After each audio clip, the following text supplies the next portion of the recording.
खबर शामिल करते हैं लाहौर से। आपको बताएंगे मौसम गर्मा की शिद्दत में आए रोज इजाफा। इस बारे में रिपोर्ट कर रहे हैं नुमाइंदा रॉयल न्यूज़ उसामा शफीक। जी बिल्कुल, जैसा कि मौसम गर्मा की शिद्दत में आए रोज़ इजाफा होता जा रहा है और गर्मी की बढ़ती हुई शिद्दत ने लाहौरियों का बुरा हाल कर रखा है। मेरा यहाँ पर यह भी कहना गलत ना होगा कि बूढ़े और बुज़ुर्ग गर्मी की शिद्दत ना बर्दाश्त करते हुए नज़रहाल दिखाई देने के अलावा बेहोश भी हो जाते हैं, जबकि एक जानिब माहिर सेहत डॉक्टर हजरात बार खबार मुतअद्दिद बार गर्मी की शिद्दत से बचने के लिए बच्चों, बड़ों और बुज़ुर्गों को हदायत कर रहे हैं।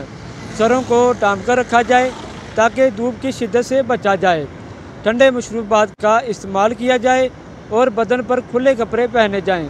बिला वजह घरों से बाहर ना निकला जाए। माहिर सेहत का ये भी कहना है कि इलाज से बेहतर एहतियात है, जान है तो जहान है।